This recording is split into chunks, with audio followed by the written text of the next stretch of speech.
अस्सलाम वालेकुम जी। ਕੀ ਹਾਲ ਹੈ ਤੁਹਾਡੇ ਸਭ ਸੱਜਣਾ ਦੋਸਤਾਂ ਦਾ। ਅਕਸਰ ਫੇਸਬੁੱਕ ਨੂੰ ਦੇਖਦਿਆਂ ਰਹੀਦਾ ਤੇ ਦੁੱਖ ਬੜਾ ਹੁੰਦਾ ਜੀ। ਇਹ ਖਾਸ ਕਰ ਇਲੈਕਸ਼ਨ ਹੋ ਰਿਹਾ ਨਾ, ਤੇ ਇਲੈਕਸ਼ਨ ਦੇ ਬਾਰੇ ਮੈਂ ਕੋਈ ਤੁਹਾਡੇ ਨਾਲ ਗੱਲਾਂ ਸਾਂਝੀਆਂ ਕਰਨਾ ਚਾਹੁੰਦਾ। ਤੇ ਉਹ ਇਸੇ ਵੀ ਮਸਲਨ ਫੇਸ ਕਹਿੰਦੇ ਨੇ ਤੁਹਾਡਾ ਚਿਹਰਾ, ਤੇ ਬੁੱਕ ਯਾਨੀ ਤੁਹਾਡੀ ਉਹ ਕਿਤਾਬ, ਯਾਨੀ ਜੋ ਕੁਝ ਤੁਹਾਡੇ ਅੰਦਰ ਹੈ ਨਾ ਉਹ ਕੁਝ ਉੱਥੇ ਨਜ਼ਰ ਆਉਂਦਾ ਹੈ कि बंदे की शख्सियत जी है वो कितनी कोई काबल है, ठीक है, वो कितने कोई मसलन हौसले रखता है, ठीक है, वो किन्नी कोई बर्दाश्त है। यह चीज़ा फेसबुक से फिर नज़र आउंदियां ने। तुसीं किसी का जैसे प्रोफाइल खोल के देखते हो या किसी होम पेज तो जाके देख दो फेसबुक से, तुहानूं खुद नज़र आउंदा है कि यह बंदा किस टाइप का है। दोस्ती करने तो पहले यकीनी बात है कि अक्सर बंदे पहले देखते हैं कि यह बंदा किस टाइप का है तो कौन है। कल मियाँ नवाज शरीफ साहब को सजा हुई 10 साल की। मैं उस तो बाद फेसबुक से 2-4 दोस्तों दी मैं वीडियो देखी है, अपना तस्वीर जी आ कुछ उन्होंने कोई लिख के लाया सी। मेरे एक दोस्त ने बरनाली दे ते वो कहते हैं कि शेरां को हुकूमत लैके तो कुत्तियां नूं दित्ती जा रही है। हुण तुसीं देखो ना, अगर फर्ज कर लो अगर कोई गलती है या नहीं है, पहली तो गल है कि मसलन ये जो सियासतदान है ना, इन्हों का मैं तुम्हें बाद दसना कि इन्हों का केस सिस्टम है। पहली तो गल है कि मसलन ये एक बंदा तो इन्वॉल्व हो सकता है, 2 हो सकते हैं, 4 हो सकते हैं, सारे तो नहीं ना, ठीक है। तुम सारे कुत्ता कह छड़िया। फिर मेरे अपने बड़े मसलन मेरा भतीजा है एहसान साहब जनाब गुजर बासरियां तो, अच्छा उन्होंने भी जनाब उत्थे मसलन कुत्तियां दी फोटोआं ला के ते उत्ते जनाब ਉਹਦੇ ਤੇ PTI ਦਾ ਮਸਲ ਟੋਪੀਆਂ ਉਹਨਾਂ ਨੂੰ ਪਾਈਆਂ ਨੇ। ਪਤਾ ਕੀ ਹੈ, ਤੁਹਾਡੇ ਖਿਆਲ ਸ਼ਾਇਦ ਠੀਕ ਹੋਵੇ, ਲੇਕਿਨ ਇਹ ਤੁਹਾਡੀ ਇੱਕ ਅੱਛੀ ਸ਼ਖਸੀਅਤ ਜਾਂ ਤੁਹਾਡੇ ਚੰਗੇ ਹੋਣ ਦਾ ਸਬੂਤ ਪੇਸ਼ ਨਹੀਂ ਕਰਦਾ। ਤੁਸੀਂ ਕਿਸੇ ਨੂੰ ਕਿਸ ਤਰ੍ਹਾਂ ਮਸਲ ਕਿਸੇ ਆਮ ਕਿਸੇ ਇਨਸਾਨ ਨੂੰ ਤੁਸੀਂ ਕੁੱਤੇ ਨਾਲ ਜਨਾਬ ਤਸ਼ਬੀਹ ਦਿੰਦੇ ਪਏ ਹੋ। ਰਹਿ ਗਈ ਗੱਲ ਮੀਆਂ ਸਾਹਿਬ ਦੀ, ਮੀਆਂ ਸਾਹਿਬ ਨੂੰ ਜਿਹੜੀ ਸਜ਼ਾ ਹੋਈ ਹੈ ਨਾ, पंजाबी का बड़ा प्यारा शेर है, कुछ शहर के लोग भी पागल सन, कुछ सानू मरन का शौक भी सी। ये मियाँ साहब ने मेरे अपने ख्याल हो सकता गलत भी होवा मैं, मेरे अपने ख्याल मियाँ साहब ने मुश्किल सारिया आपू सेड़ियां ने, ठीक है। मसलन मियाँ साहब ने यह केस जोड़ा है सुप्रीम कोर्ट को दिता। सुप्रीम कोर्ट ने केस नहीं सी ना को खुद सोमोटो नोटिस वगैरह लिया।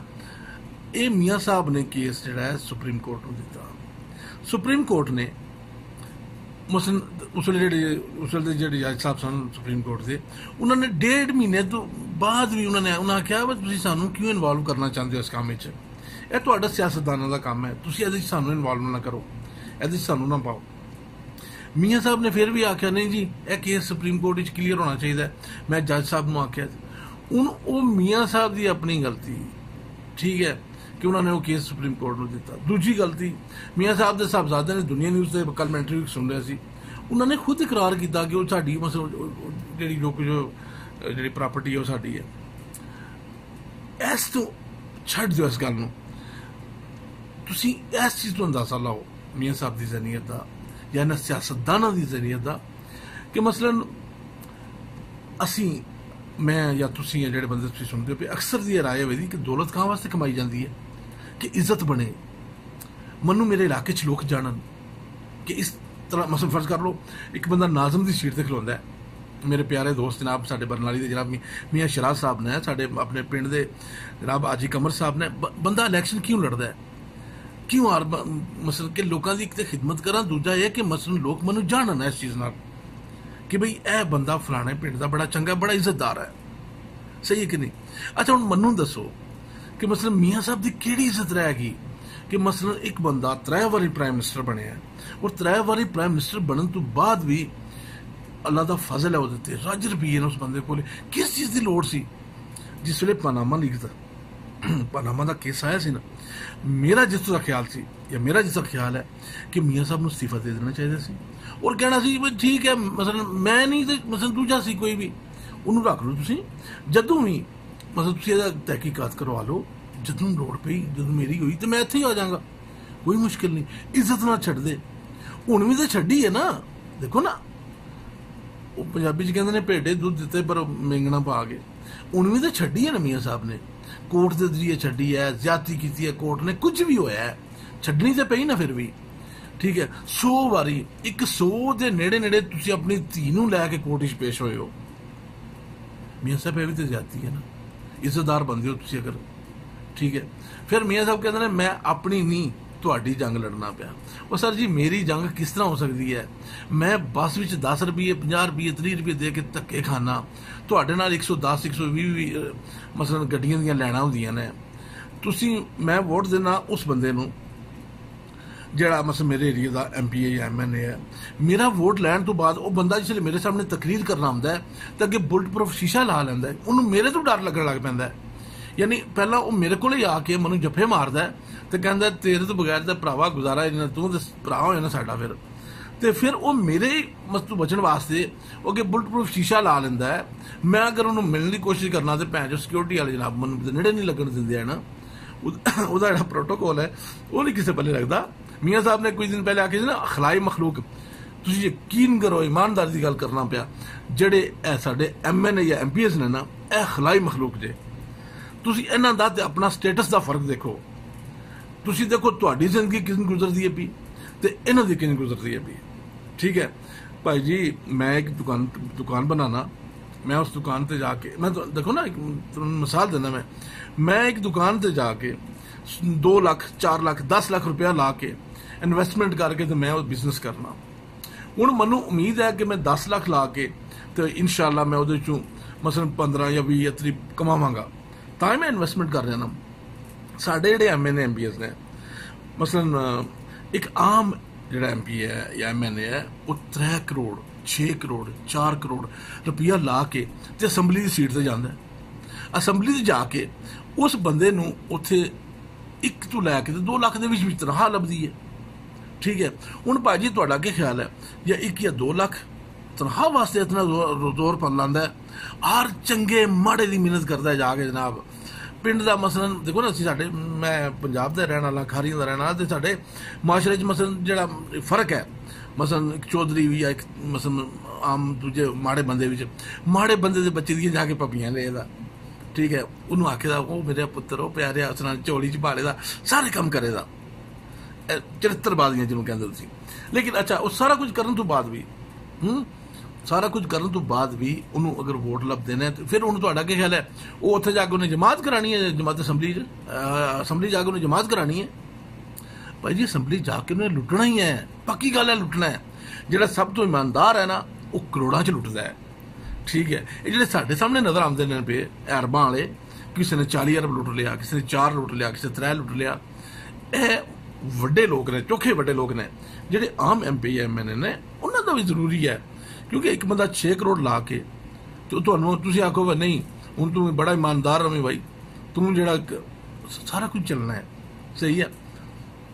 ਫਿਰ ਇਹਨਾਂ ਲੋਕਾਂ ਦੀ ਵਜ੍ਹਾ ਤੋਂ, ਇਲੈਕਸ਼ਨ ਦੀ ਵਜ੍ਹਾ ਤੋਂ ਮੇਰੀ ਦੋਸਤੀ ਤੁਹਾਡੇ ਨਾਲ ਖਰਾਬ ਹੋਵੇ, ਮੇਰੀ ਰਿਸ਼ਤੇਦਾਰੀ ਤੁਹਾਡੇ ਨਾਲ ਖਰਾਬ ਹੋਵੇ, ਮੇਰੇ ਆਪਣੇ ਖਿਆਲ 'ਚ ਚੰਗੀ ਚੀਜ਼ ਨਹੀਂ ਹੈ। ਇਹਨਾਂ ਨੂੰ ਰਹਿਣ ਦਿਓ। ਇਹਨਾਂ ਲੋਕਾਂ ਨੇ ਫਿਰ ਭਲਕੇ ਕਿ ਜੇ ਵਿਆਹ ਤੇ ਕਿਤੇ ਬੁਲਾਉਣ ਨਾ, ਇਹ ਜੱਫੇ ਮਾਰ ਕੇ ਇੱਕ ਦੂਜੇ ਨੂੰ ਮਿਲਦੇ ਨੇ। ਅੱਜ ਕੱਲ੍ਹ ਜਨਾਬ ਹਰ ਬੰਦਾ ਦੂਜੇ 'ਚ ਨੁਕਸ ਕੱਢਦਾ ਪਿਆ। ਠੀਕ ਹੈ, ਉਹ ਮੇਰਾ ਫਲਾਣਾ ਇੰਜ ਫਲਾਣੇ ਨੇ ਇੰਜ ਕੀਤਾ, ਇਹ ਆਹੀ ਚੋਰ। ਜਿਸ ਲਈ ਦੁਬਾਰਾ ਇਹ ਲੋਕ ਇਲੈਕਸ਼ਨ ਖਤਮ ਹੋ ਜਾਂਦਾ ਹੈ, ਇਹ ਫਿਰ ਜਨਾਬ ਇੱਕ ਦੂਜੇ ਦੇ ਸੱਜਣ, ਇੱਕ ਦੂਜੇ ਦੇ ਭਰਾ। ਮੈਂ ਤੇ ਤੁਸੀਂ ਭੰਡੀਆਂ ਪਾ ਕੇ ਘੁਲ ਕੇ, ਠੀਕ ਹੈ, ਤੁਸੀਂ ਆਖੋ ਤੇ ਮੈਂ ਕਹਿੰਦਾ ਮਸਲਨ ਸ਼ਾਹਰੀ ਜ਼ਿੰਦਾਬਾਦ, ਇੱਕ ਬੰਦਾ ਦੂਜਾ ਕਹਿੰਦਾ ਜਾਫਰ ਜ਼ਿੰਦਾਬਾਦ। ਭਾਈ ਜੀ ਨਾ ਜਾਫਰ ਨੂੰ ਕੋਈ ਪ੍ਰੋਬਲਮ ਬਣਨੀ ਹੈ, ਨਾ ਸ਼ਾਹਰਾਂ ਨੂੰ ਕੋਈ ਪ੍ਰੋਬਲਮ ਬਣਨੀ ਹੈ। ਠੀਕ ਹੈ, ਇਸ ਵਾਸਤੇ ਪਲੀਜ਼ ਮੇਰੀ ਰਿਕੁਐਸਟ ਆਪਣੇ ਸੱਜਣਾ ਦੋਸਤਾਂ ਅੱਗੇ ਜਿਹੜੇ ਫੇਸਬੁੱਕ ਤੇ ਜ਼ਿਆਦਾਤਰ ਮਸਲਨ ਤੁਸੀਂ ਆਪਣੀਆਂ ਐਕਟੀਵਿਟੀਜ਼ ਕਰ ਰਹੇ ਹੋ, ਪਲੀਜ਼ ਕਿਸੇ ਤੇ ਵੀ ਬਲੇਮ ਨਾ ਲਾਓ। ਵੋਟ ਤੁਹਾਡੀ ਮਰਜ਼ੀ ਹੈ। ਦੇਖੋ ਹੁੰਦਾ ਕੀ ਹੈ, ਮੈਂ ਤੁਹਾਨੂੰ ਦੱਸਣਾ, ਕੁਝ ਬੰਦੇ ਕਹਿੰਦੇ ਨੇ ਮਸਲਨ ਕਿ ਬਈ ਨੂੰਹ ਨਾਲੇ ਉਹ ਛੱਡਦੇ ਨਹੀਂ, ਤੇ ਅਸਲ 'ਚ ਹੁੰਦਾ ਹੈ ਇਹ ਦਿਲ ਜਿਹੜਾ ਨਾ ਇਹ ਜਿਹਨੂੰ ਪਸੰਦ ਕਰ ਲੇ, ਕੋਈ ਇਹਦੇ ਤੇ ਪਾਬੰਦੀ ਨਹੀਂ ਹੈ। ਬਾਜ਼ ਦਫਾ ਬੰਦੇ 'ਚ ਲੱਖ ਐਬ ਹੁੰਦੇ ਨੇ, ਦਿਲ ਨਹੀਂ ਮੰਨਦਾ ਉਹਨੂੰ ਛੱਡਣ ਤੇ। ਠੀਕ ਹੈ, ਮੀਆਂ ਸਾਹਿਬ ਵਿੱਚ ਹੋ ਸਕਦਾ ਲੱਖ ਐਬ ਹੋਣ, ਮੀਆਂ ਸਾਹਿਬ ਗਲਤ ਹੋਣ, ਲੇਕਿਨ ਨਹੀਂ, ਨੂਨ ਲੀਗ ਦੇ ਜਿਹੜੇ ਬੰਦੇ ਨੇ ਜਿਹੜੇ ਨੂਨ ਨੂੰ ਪਿਆਰ ਕਰਦੇ ਨੇ, ਮੀਆਂ ਸਾਹਿਬ ਨੂੰ ਪਿਆਰ ਕਰਦੇ ਨੇ, ਉਹ ਹੁਣ ਵੀ ਕਹਿੰਦੇ ਨੇ ਜਾਨ ਵੀ ਹਾਜ਼ਰ ਹੈ ਮੀਆਂ ਸਾਹਿਬ ਵਾਸਤੇ। ਠੀਕ ਹੈ, ਜਾਨ ਖੈਰ ਕਿ ਕਿਸੇ ਦਿਨ ਹੀ ਹੁੰਦੀ ਹੈ। ਤੁਸੀਂ ਦੇਖੋ ਤੇ ਪੁਰਤਗਾਲ ਜਿਸਲੇ ਤੁਰਕੀ 'ਚ ਉਹਨੂੰ ਜਨਾਬ ਉੱਥੇ ਫੌਜ ਨੇ ਐਕਸ਼ਨ ਲਿਆ ਤੇ ਲੋਕ ਸੜਕਾਂ ਤੇ ਆ ਗਏ। ਅੱਛਾ, ਨੈਲਸਨ ਮੰਡੇਲਾ ਜਿਸਲੇ ਉਹਨੂੰ ਮਸਲਨ ਕੈਦ 'ਚ ਕੀਤਾ ਤੇ ਉਸ ਵੇਲੇ ਲੋਕ ਸੜਕਾਂ ਤੇ ਆ ਗਏ। ਮੀਆਂ ਸਾਹਿਬ, ਅਗਰ ਮੇਰਾ ਆਪਣਾ ਖਿਆਲ ਹੈ, ਹੋ ਸਕਦਾ ਮੈਂ ਗਲਤ ਵੀ ਹਾਂ, ਮੀਆਂ ਸਾਹਿਬ ਅਗਰ ਲੋਕਾਂ ਦੇ ਦਿਲ ਵਿੱਚ ਹੁੰਦੇ ਜਾਂ ਐਣ ਨੇ, ਇਹਨਾਂ ਲੋਕਾਂ ਨੂੰ ਸੜਕਾਂ ਤੇ ਆਉਣਾ ਚਾਹੀਦਾ ਸੀ। ਦੇਖੋ ਨਾ, ਤੁਹਾਡੇ ਮਹਿਬੂਬ ਨੂੰ ਸਜ਼ਾ ਹੋ ਜਾਏ ਤੇ ਤੁਸੀਂ ਹਾਲੀ ਫੇਸਬੁੱਕ ਤੇ ਜਨਾਬ ਫੋਟੋਆਂ ਲਾ ਕੇ ਦੇਖੋ ਬੜੀ ਗੱਲ ਹੋਈ ਹੈ, ਬੜੀ ਜ਼ਿਆਦਤੀ ਹੋ ਗਈ ਹੈ, ਅਸੀਂ ਮਾਰੇ ਗਏ ਤੇ ਅਸੀਂ ਇੰਝ ਹੋ ਗਏ। ਇਹ ਤੇ ਇੰਜ ਨਹੀਂ ਨਾ ਹੁੰਦਾ। ਮਹਿਬੂਬ ਜਿਹੜਾ ਉਹਦੇ ਨਾਲ ਖਲੋਈਦਾ ਹੈ, ਮਹਿਬੂਬ ਵਾਸਤੇ ਜਾਨ ਜਿਹੜੀ ਹੈ ਨਾ, ਉਹਦੀ ਵੀ ਮਸਲ ਆਖੋ ਨਾ, ਜਾਨ ਦੀ ਵੀ ਬੁੱਕ ਜਿਹੜੀ ਹੈ ਉਹ ਕੋ ਨਹੀਂ ਸਮਝੀ ਜਾਂਦੀ। ਠੀਕ ਹੈ, ਬਹਰਹਾਲ ਜੀ ਮੈਂ ਉਸ ਨੂੰ ਛੱਡ ਦਿਓ, ਤੁਸੀਂ, ਮੈਂ ਉਹਦੇ ਬਾਰੇ ਕੁਝ ਨਹੀਂ ਕਹਿੰਦਾ ਕਿ ਤੁਸੀਂ ਮੀਆਂ ਸਾਹਿਬ ਨੂੰ ਪਸੰਦ ਕਰਦੇ ਹੋ, ਜ਼ਿੰਦਾਬਾਦ। ਇੱਕ ਬੰਦਾ ਇਮਰਾਨ ਨੂੰ ਪਸੰਦ ਕਰਦਾ, ਜ਼ਿੰਦਾਬਾਦ। ਤੁਸੀਂ ਜਾਫਰ ਨੂੰ ਵੋਟ ਦੇਣਾ, ਜ਼ਿੰਦਾਬਾਦ। ਸ਼ਾਹਰਾ ਨੂੰ ਦੇਣਾ, ਕੋਲੀਆਂ ਵਾਲਿਆਂ ਨੂੰ ਦੇਣਾ, ਰਣੀਆਂ ਵਾਲਿਆਂ ਨੂੰ ਦੇਣਾ, ਮੀਆਂ ਤਾਰਕ ਨੂੰ, ਜਿਸ ਨੂੰ ਵੀ। ਲੇਕਿਨ ਕੋਸ਼ਿਸ਼ ਕਰੋ ਫੇਸਬੁੱਕ ਤੇ ਜਾਂ ਕਿਸੇ ਵੀ ਮੌਕੇ ਤੇ, ਔਰ ਇਲੈਕਸ਼ਨ ਵਾਲੇ ਦਿਹਾੜੇ ਵੀ ਤੁਸੀਂ ਕੋਸ਼ਿਸ਼ ਕਰੋ ਕਿ ਤੁਹਾਡੇ ਨਾਲੋਂ ਕਿਸੇ ਬੰਦੇ ਨੂੰ ਤਕਲੀਫ ਨਾ ਪਹੁੰਚੇ। ਮਰਜ਼ੀ ਆਪਣੀ ਤੁਸੀਂ ਕਰੋ, ਜਿਹੜੀ ਤੁਸੀਂ ਕਰਨੀ ਹੈ, ਤੁਹਾਨੂੰ ਤਾਂ ਸਮਝਾਉਣ ਦੀ ਲੋੜ ਹੀ ਕੋਈ ਨਹੀਂ, ਕਿਉਂਕਿ ਜਿਹੜੇ ਬੰਦੇ ਆਪੂ ਸਮਝੇ ਉਹਨਾਂ ਨੂੰ ਕਿਹੜੀ ਲੋੜ ਸਮਝਾਉਣ ਦੀ। ਤੇ ਲੇਕਿਨ ਕੋਸ਼ਿਸ਼ ਕਰੋ ਕਿ ਇਹਦੇ ਨਾਲ ਮੇਰੇ, ਤੁਹਾਡੇ ਜਾਂ ਕਿਸੇ ਦੇ ਰਿਸ਼ਤੇਦਾਰੀਆਂ 'ਚ ਜਾਂ ਤੁਹਾਡੇ ਮੇਰੇ ਜਾਂ ਕਿਸੇ ਦੀ ਦੋਸਤੀ 'ਚ ਫਰਕ ਨਾ ਪੈ ਜਾਵੇ। ਠੀਕ ਹੈ, ਠੰਡਿਆ ਰੱਖ ਕੇ, ਸਬਰ ਨਾਲ, ਸਕੂਨ ਨਾਲ। ਤੇ ਮੇਰੇ ਕੋਲ ਅਗਰ ਕਿਸੇ ਤਰ੍ਹਾਂ ਕੋਈ ਥੋੜੀ ਬਹੁਤ ਕੋਈ ਜ਼ਿਆਦਤੀ ਹੋ ਗਈ ਹੋਵੇ, ਗੱਲਾਂ ਕਰਦੇ ਹਾਂ, ਤੇ ਜਨਾਬ ਮੈਂ ਤੁਹਾਡਾ ਮਾਜ਼ਰਤ ਖਵਾਵਾਂ। ਅੱਲਾਹ ਤਾਲਾ ਤੁਹਾਨੂੰ ਖੁਸ਼ ਰੱਖੇ ਤੇ ਆਬਾਦ ਰੱਖੇ। 5 ਸਟਾਰ DVD ਕੋਲੀਆਂ ਰੋਡ ਡਿੰਗਾ ਤਰਫੋਂ ਜਨਾਬ ਮੈਂ ਚੌਧਰੀ ਬਸ਼ੀਰ ਸਾਂ, ਬਾਸਰੀਆਂ ਪਿੰਡ ਹੈ ਮੇਰਾ। ਠੀਕ ਹੈ, ਤਹਿਸੀਲ ਖਰੀਆਂ ਜ਼ਿਲ੍ਹਾ ਗੁਜਰਾਤ। ਠੀਕ ਹੈ, ਸੱਜਣਾ ਦੋਸਤਾਂ ਦੀ ਬਹੁਤ ਬਹੁਤ ਮਿਹਰਬਾਨੀ। ਤੇ ਅਗਰ ਕਿਸੇ ਨਾਲ, ਮੈਂ ਫਿਰ ਇੱਕ ਵਾਰੀ ਕਹਿਣਾ ਕਿ ਕਿਸੇ ਨੂੰ ਮੇਰੀ ਕੋਈ ਗੱਲ ਚੰਗੀ ਨਾ ਲੱਗੀ ਹੋਵੇ ਤੇ ਸੌਰੀ, ਮਾਜ਼ਰਤ ਚਾਹੁੰਦਾ ਮੈਂ ਉਹਦੇ ਕੋਲੋਂ। ਅੱਲਾਹ ਹਾਫਿਜ਼ ਜੀ, ਖੁਸ਼ ਰਹੋ, ਹੱਸਦੇ ਰਹੋ ਤੇ ਵਸਦੇ ਰਹੋ।